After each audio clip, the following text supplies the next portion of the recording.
అండి ఈరోజు నేను మీకు 27th and 28th February 2022 కి సంబంధించిన కరెంట్ అఫైర్స్ మీతో డిస్కస్ చేయబోతున్నాను. Let start our class. Our first current affair is Cochin airport to become power positive with new solar plant. ప్రపంచంలోనే ఫస్ట్గా కొచ్చిన్ ఇంటర్నేషనల్ ఎయిర్పోర్ట్ తన ఓన్ పవర్ని జనరేట్ చేసుకున్నట్టుగా by using solar energy decision తీసుకుంది.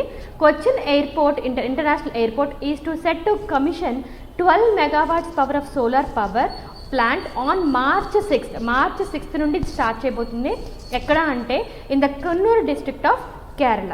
With the commissioning of the new solar plant CIAL Cochin international airport limited will get the status of power positive airport from its current status of power neutral airport. ప్రస్తుతం అనేది Cochin international airport అన్ని airports లాగానే power అనేది use చేసుకుంటుంది from outsiders. ఇప్పటి నుండి అంటే March 6th నుండి తన ఓన్ పవర్ తను ప్రొడ్యూస్ చేసుకున్నట్టుగా by using solar plants Cochin international airport decision తీసుకోవడం జరిగింది.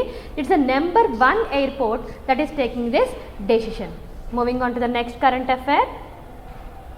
Delhi all to set to build India's first ever e-waste eco park. The name itself indicating it is e-waste eco park. In a bid to boost tourism, Delhi government has decided to build India's first ever e-waste eco park. Tourism ni encourage చేసినట్టుగా Delhi government first ever e-waste eco park అనేది స్థాపించడం జరిగింది. This announcement was made by Delhi deputy chief minister Manish Sisodia. He said that Delhi will become home to the country's first e-waste eco park which will take care of rising e-waste. ఏదైతే e-waste అనేది produce అవ్వడం అది rise అవుతూ ఉందో దాన్ని అరికట్టే విధంగా e-waste eco park అనేది ఢిల్లీలో లాంచ్ చేయడం జరిగింది. ఏంటి పార్క్ యొక్క ఉద్దేశం అంటే ఈ వేస్ట్ అంతా కలెక్ట్ చేసి దాన్ని రీసైకిల్ చేసి మళ్ళీ వాడుకలో ఉన్నది ఒక మెటీరియల్ కింద తయారు చేయాలన్న ఒక ఉద్దేశంతో ఢిల్లీ గవర్నమెంట్ ఈ డెసిషన్ తీసుకోవడం జరిగింది. This is the second initiative. రీసెంట్గా ఇంకొక ఇనిషియేటివ్ కూడా ఢిల్లీ స్టార్ట్ చేసింది. ఏంటంటే Delhi wants to become a film hub. Delhi స్టేట్ని ఫిలిం హబ్ కింద తీర్చిదిద్దాలన్న ఒక ఉద్దేశం మీద కూడా ఢిల్లీ గవర్నమెంట్ రీసెంట్గా డెసిషన్ తీసుకోవడం జరిగింది.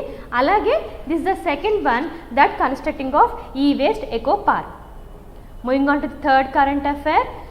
Ministry of education launches Bhasha certificate selfie campaign to promote multilingualism. Ministry of education Bhasha Sangam app అనేది ఒక డిజైన్ చేసింది.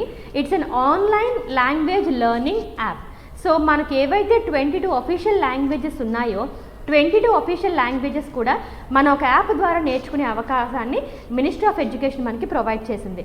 ఆ యాప్లో ఏంటంటే we can choose any of the language and we can learn the language.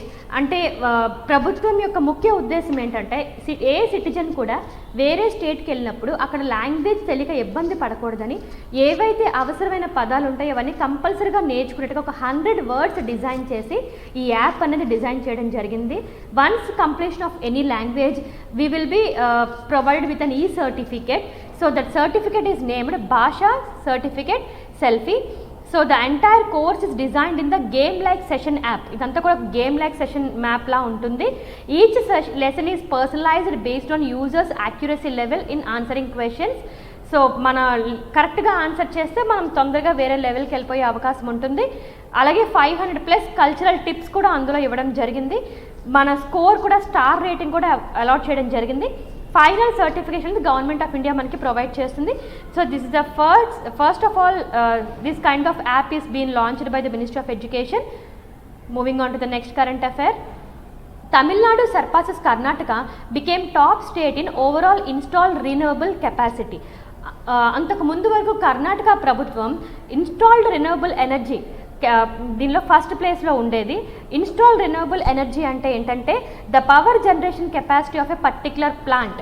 ఈ సోలార్ ఏవైతే ఉంటాయో విండ్ ఏవైతే ఉంటాయో దీని ద్వారా రెన్యూవబుల్ ఎనర్జీ అనేది ప్రొడ్యూస్ చేయడంలో కర్ణాటక ఫస్ట్ ప్లేస్లో ఉండేది. ఇప్పుడు తమిళనాడు దాన్ని డామినేట్ చేసింది.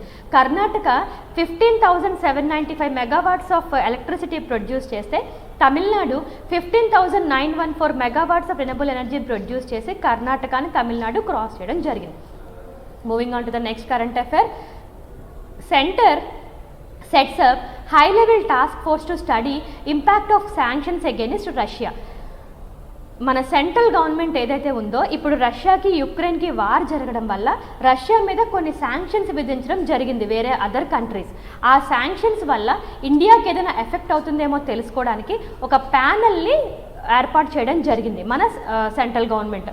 That department consist of external affairs, defence, finance, home, commerce and industry, petroleum, natural gas, ఇలా వేరియస్ డిపార్ట్మెంట్స్ అండ్ మినిస్ట్రీస్ అందరినీ కూడా సీనియర్ అఫీషియల్స్ ఎవరైతే ఉన్నారో వాళ్ళందరినీ కూడా సెలెక్ట్ చేసి ఒక టాస్క్ ఫోర్స్ అనేది నిర్మించడం జరిగింది. తద్వారా ఈ రష్యా యొక్క ఈ శాంక్షన్స్ వల్ల ఇండియాకి ఏమైనా ఎఫెక్ట్ ఉందేమో తెలుసుకోవడానికి ఈ ప్యానెల్ అనేది నిర్మించడం జరిగింది. ఆల్రెడీ ఇప్పటికి Russia 26th largest trade partner ఇండియాతో, which exports $2.6 billion and imports $5.4 billion. So ఈ కారణంగా ఆ శాంక్షన్స్ ఏదైతే ఉన్నాయో మనం ఏదైనా ఎఫెక్ట్ అవుతుందా ఇండియా అనేది కనుక్కోవడానికి ఒక ప్యానెల్ అనేది గవర్నమెంట్ నిర్మించడం జరిగింది. Moving on to the next current affair. BSES commissions India's first smart managed EV charging station in Delhi. BSES Yamuna Power Limited, a subsidiary of Reliance Infrastructure, backed BSES has commissioned India's first smart managed EV charging station. ఇప్పుడు ఎలాగైతే మనం petrol కోసం petrol స్టేషన్స్కి వెళ్తున్నామో అలాగే మనం electric vehicles వాడుతున్నట్టయితే కనుక electric vehicles charging పెట్టుకోవడానికి ఒక charging station అనేది నిర్మించాలని చెప్పేసి ఢిల్లీ గవర్నమెంట్ డెసిషన్ తీసుకోవడం జరిగింది. ఆల్రెడీ ఇప్పుడు అలాంటి ఛార్జింగ్ స్టేషన్స్ అనేవి abroad countries like Denmark, Norway, Sweden, Finland, Iceland దేశాల్లో ఉన్నాయి. సో ఢిల్లీ అనేది మన కంట్రీలోని ఫస్ట్ ప్లేస్లో ఈ ఎలక్ట్రానిక్ వెహికల్ ఛార్జింగ్ స్టేషన్ అనేది నిర్మించడం జరుగుతుంది with the help of BSES Yamuna power limited. Moving on to the next news. Operation Ganga, 5th flight with Indians from Ukraine lands in Delhi. Government of India has launched multi-pronged Operation Ganga to evacuate our citizens stranded in Ukraine. యుక్రెయిన్లో ఇప్పుడు war జరుగుతున్నందువల్ల ఉక్రెయిన్లోని ఉండిపోయిన మన citizens ఎవరైతే ఉన్నారో వాళ్ళు తిరిగి evacuate చేయడం, వాళ్ళు తిరిగి ఇండియాను తేడానికి స్థాపించిన ప్రోగ్రామే operation Ganga. This evacuation process will be at government cost. గవర్నమెంటే కాస్ట్ పెట్టుకొని మన సిటిజన్స్ ఎవరైతే ఉండిపోయారో యుక్రెయిన్లో వాళ్ళని ఇండియాకి తీసుకురావడం జరుగుతుంది. ఈ ఆపరేషన్ గంగాలోని భాగంగా 5th ఎయిర్ ఇండియా ఫ్లైట్ అన్నది యుక్రెయిన్కి రీచ్ అయింది. అలాగే ఇండియన్ తీసుకొని మళ్ళీ మన ఇండియాలో లాంచ్ చేయడానికి ఈ అవకాశం అనేది యూజ్ చేసుకుంటున్నారండి. So since the air space in Ukraine was closed, యుక్రెయిన్లోని ఎయిర్పోర్ట్ క్లోజ్ అవ్వడం వల్ల India identified land evacuation options from Hungary, Poland, Slovakia, Romania, surrounding countries of యుక్రెయిన్లోని మన ఎవరైతే ఉన్నారో ఇండియన్స్ వాళ్ళకి అక్కడ రప్పించుకొని అక్కడ నుండి మన ఇండియాకి తీసుకురావడం అనేది ప్రస్తుతం గవర్నమెంట్ ఆఫ్ ఇండియా చేస్తున్న ఇనిషియేటివ్ అండి. ఆ ఇనిషియేటివ్ పెట్టిన పేరు ఏంటంటే operation Ganga. Moving on to the next news. Russia's membership in the Council of Europe has been suspended after its invasion of Ukraine, Italy's foreign minister Luigi Di Maio said Friday. ఉక్రెయిన్కి రష్యాకి ఉన్న war కారణంగా Russia council of యూరోప్లోని suspend చేసినట్టుగా చెప్పడం జరిగింది. Italy's foreign minister declare చేయడం జరిగింది. Council of Europe was formed after world war two తర్వాత కౌన్సిల్ ఆఫ్ యూరప్ అనేది ఫార్మ్ చేయడం జరిగింది to protect human rights and the rule of లాని ప్రొటెక్ట్ చేయడానికి, హ్యూమన్ రైట్స్ని ప్రొటెక్ట్ చేయడానికి కౌన్సిల్ ఆఫ్ యూరప్ అనేది ఫామ్ అయింది after world war two. But because of this war again Russia ని కౌన్సిల్ ఆఫ్ యూరప్ నుంచి తొలగించబడిందని చెప్పేసి ఇటలీస్ ఫారెన్ మినిస్టర్ గారు చెప్పడం జరిగింది. The committee of ministers and the council of Europe of which Italy holds the presidency has taken the decision to exclude Russian Federation from its membership.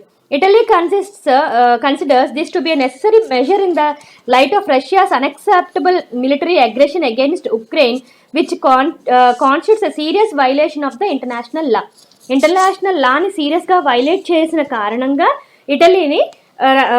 Italy రష్యాని unacceptable military aggression కింద భావించి council of Europe నుంచి suspend చేయడం జరిగింది. Moving on to the next news. Biden nominates Ketanji Brown Jackson, first black woman to the US Supreme Court. మన ఇండియాకి మన supreme court చాలా ఫేమస్. అలాగే ఏ కంట్రీకి వాళ్ళ సుప్రీం కోర్ట్ అనేది వాళ్ళకి అలాగే ఉంటుంది. అలాగే యుఎస్కి సుప్రీం కోర్ట్ ఉంటుంది. యుఎస్ సుప్రీం కోర్టుకి ఫస్ట్ టైం ఒక బ్లాక్ ఉమెన్ని బైడెన్ గారు నామినేట్ చేశారు. President Joe Biden has introduced Federal Appeals Court Judge Ketanji Brown Jackson as the first black woman on the Supreme Court. Supreme కోర్టుకి black women ని first time ఒక judge కింద introduce చేశారు president గారు. February 25, 2020 nominated federal appeals to court Judge Ketanji Brown Jackson to the US Supreme Court, making her the first black woman selected to serve on the court. She will be the first black woman to serve in the court. 233 years history lo she is the first black woman to be appointed as a judge in the very respectable Supreme Court of United States. Moving on to the next news. Canada approved world's first plant derived COVID-19 vaccine. ఇంతవరకు మనం COVID-19 vaccine ల్యాబ్లో తయారు చేయడం అనేది చూసుంటాం. First time Canada approve చేసింది first time plant నుంచి derive చేసిన COVID-19 vaccine. So ఇది 2 డోస్ COVID-19 వ్యాక్సిన్ వేసుకుంటే ఫ్రమ్ 18 to 64 years మధ్యలో ఈ వ్యాక్సిన్ అనేది వాడచ్చు. 71% ఆఫ్ ఎఫిషియన్సీ రేట్ అనేది ఈ వ్యాక్సిన్కి ఉందని చెప్పడం జరిగింది. ఆ కోవిడ్ వ్యాక్సిన్ పేరేంటి అంటే, ప్లాంట్ నుంచి తయారైన కోవిడ్ వ్యాక్సిన్ పేరేంటంటే Covifenz. Covifax is the name given to the vaccine. Canada agreed to buy 20 million doses of this plant-based vaccine with an option to purchase 56 million additional doses. So these are 2 doses can be given to any person can be recovered from the COVID-19. Moving on to the next news. Rafael Nadal wins Mexican Open 2022.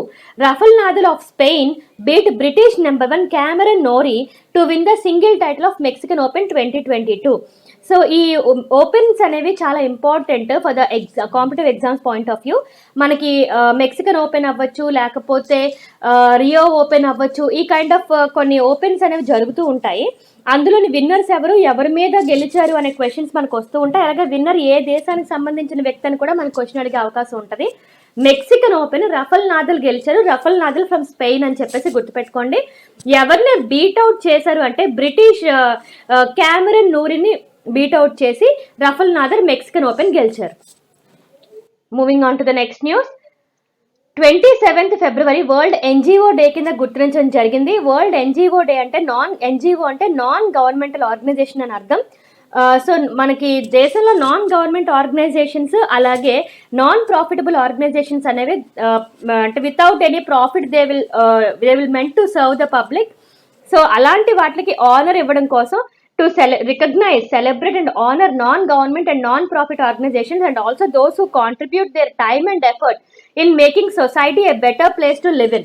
So ఎవరైతే వాళ్ళ time effort అన్ని పెట్టి సొసైటీని ఒక better ప్లేస్గా ఉంచాలి అని చూసుకున్నారో అలాంటి వాళ్ళ గుర్తుగా world non government organisation day అని 27th February పెట్టడం జరిగిందండి. Moving on to the next news. February 27th, 2020 world protein day కింద కూడా గుర్తించడం జరిగింది.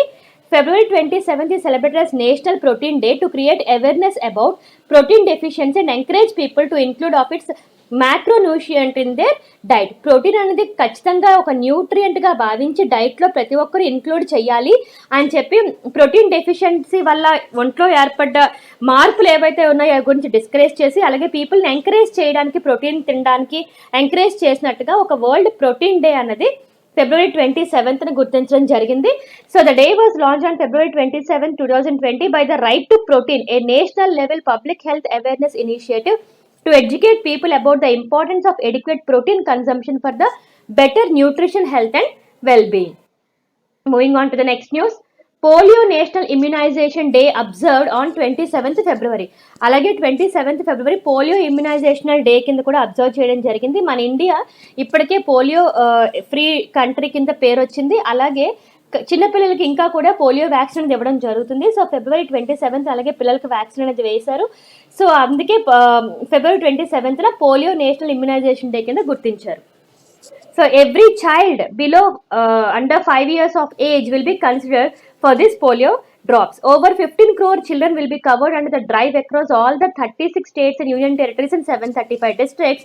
The National Polio Immunization Drive for 2022 was launched by the Union Minister of Health and Family Welfare, Dr. Manush Mandavia, on February 26, 2022. Moving on to the next news. Rare Disease Day observed on 28th February 2022. Rare Disease Day అనేది ఏంటంటే to raise the awareness for the people of the rare diseases and improve their access to treatment and medical representation for individuals with rare diseases under their families. అంటే rare diseases ఎవరికైతే వచ్చాయో వాళ్ళ మీద concentrate చేయడానికి వాళ్ళకి ఒక day అనేది ఇవ్వడం జరిగింది. సో దట్ వాళ్ళని అబ్జర్వ్ చేసి వాళ్ళలో ఒక ట్రీట్మెంట్కి ఇంప్రూవ్ చేయడానికి, అలాగే మెడికల్ రిప్రజెంటేషన్ అది మెడికేషన్ అది ఇంప్రూవ్ చేయడానికి ఒక ఆలోచన అనేది ఉంచడానికి ఈ డే అనేది మనకి సపోర్ట్ చేస్తుంది. So rare disease day was observed as 28th February 2022. Moving on to the next news. National Science Day was observed on 28th February. National Science Day celebrated on 28th February each year in the India to spread the message about the importance of science in the daily life of the people. On this day, Sir C.V. Raman has announced the discovery of Raman effect, for which he was awarded the Nobel Prize in 1930. CV Raman గారు గుర్తుగా science day అనేది celebrate చేసుకుంటాము. And Raman effect అతనే కనిపెట్టారు, దానికి అతను గాను Nobel prize కూడా తీసుకున్నారు. So this is about 28th February as National Science Day. So these are the current affairs of 27th as well as 28th of February 2022. Hope you like it. Thank you.